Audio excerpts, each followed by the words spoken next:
Hi, this is Dinesh Gangasani. Welcome to my channel think about this. మరొక అణుయుద్ధము జరిగే ఆస్కారం ఉందా అంటే మరి అలాంటి అనుమానాలే కలుగుతున్నాయండి ఈ మధ్యకాలంలో. ఎందుకు అని మీరు అడగొచ్చు.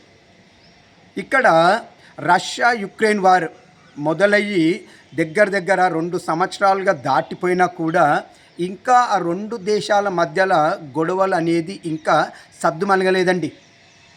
మరి ఇప్పుడు ఈ 2 దేశాల మధ్యలో ఏం జరగబోతుంది, మరి ప్రపంచానికి రాబోతున్న ముప్పు ఏంటిది అనేది ఒక్కసారిగా మనము ఈ వీడియోలో మీకు నేను అప్లోడ్ చేస్తానండి, వినండి. ఏం లేదండి, యుక్రెయిన్ 2 రోజుల క్రితము రష్యా పైన దీర్ఘకాలిక క్షిపణులను ప్రయోగించడం జరిగిందండి. 6 క్షిపణులను ప్రయోగించడం జరిగింది. వీటిని ఆర్మీ టాక్టికల్ మిస్సైల్ సిస్టమ్ అంటారు. ఇలా ప్రయోగించినటువంటి 6 క్షిపణులలో 5 క్షిపణులను రష్యా ఏం చేసింది, కూల్చివేయగా 1 క్షిపణిని మాత్రం టోటల్గా ధ్వంసం చేసిందండి.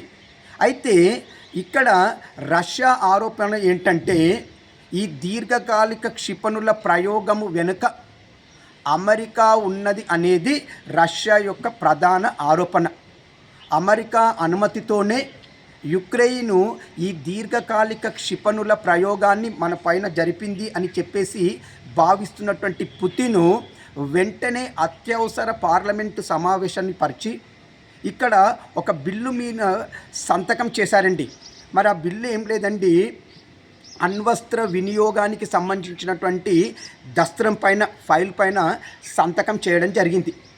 మరి ఈ అణ్వస్త్ర వినియోగ దస్త్రం పైన సంతకం చేయడం వల్ల రేపు జరగబోయే పరిణామాలు ఏంటంటే రష్యా చేసినటువంటి సంతకం వల్ల, పుతిన్ చేసినటువంటి సంతకం వల్ల రష్యా తమపై పశ్చిమ దేశాలు అంటే అణ్వాయుధాలు కలిగినటువంటి పశ్చిమ దేశాలు ఏదైనా తమపైన దాడి చేసినా లేదా అణ్వాయుధాలు కలిగినటువంటి పశ్చిమ దేశాల సహకారంతో ఏ దేశమైనా రష్యా పైన దాడికి దిగినట్టయితే రష్యా అణ్వాయుధాలు ప్రయోగించడానికి కూడా సిద్ధపడుతుంది అనేది ఈ బిల్లు యొక్క ముఖ్య ఉద్దేశం అండి.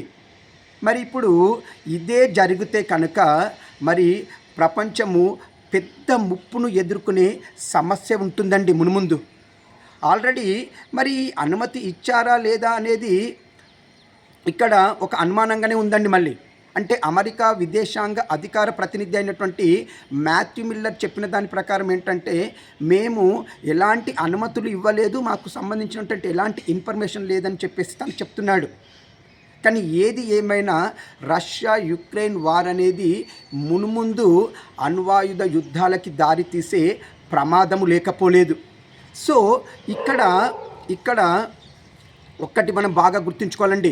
ఇప్పటికే రష్యా యుక్రెయిన్ వార్, ఈ అణ్వాయుధ యుద్ధం ఎక్కడైతే జరుగుతుందని మనం భయపడుతున్నామో ఈ రష్యా యుక్రెయిన్ వార్కు సంబంధించి ఇక్కడ చుట్టూ ఉన్నటువంటి నైబరింగ్ కంట్రీస్ లిథువేనియా కావచ్చండి, జర్మనీ, ఫిన్లాండ్, స్వీడన్, నార్వే ఇలాంటి అన్ని కంట్రీస్ కూడా ఆల్రెడీ తమ ముందస్తు జాగ్రత్తలు తీసుకుంటున్నాయి. ఆల్రెడీ పౌరులకు హెచ్చరికలను జారీ చేశాయి.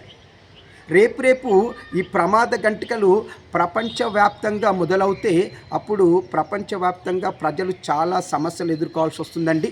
ఏది ఏమైనా ఈ ఆయుధాలకు సంబంధించిన దాడిని జరగకుండా ప్రపంచ దేశాలన్నీ కూడా సంఘటితమై దీన్ని ఆదిలోనే ఆపాలండి. లేదంటే మరో యుద్ధం జరిగే ఛాన్సెస్ ఉన్నాయి. ఆల్రెడీ చూస్తున్నాం అక్కడ ఇజ్రాయెల్ సంబంధించి ఇజ్రాయిలు, పాలస్తీనా, ఇరాను వీటికి సంబంధించిన యుద్ధాలు. ఇప్పుడు ఇక్కడ రష్యా యుక్రెయిన్ ఎప్పటి నుండో యుద్ధం జరుగుతున్నా మళ్ళీ అణ్వాయుధాల దాడి జరుగుతుందన్న భయం ఒకటి కలుగుతుందండి. ఏది ఏమైనా యుద్ధం అనేది జరగకూడదని మనం కోరుకుందాం. ఒకవేళ యుద్ధమే జరిగితే మాత్రము చాలా ప్రమాదంలో పడతామండి. సో నా ఛానల్ తరఫు నుండి నేను ఒక్కటే కోరుకుంటాను, ప్రపంచ శాంతిని కోరుకుంటానండి. ఇక్కడ ప్రపంచము శాంతియుతంగా ఉంటేనే పౌరులందరూ సుఖ సంతోషాలతో ఉంటారు. అలా ఉండాలని నేను కోరుకుంటాను, మనం అందరం కోరుకుందాం. ఇంకా మంచి కంటెంట్లతో నేను వీడియోలను అప్లోడ్ చేస్తూనే ఉంటాను. మీరు నా ఛానల్ని సబ్స్క్రైబ్ చేసుకోండి.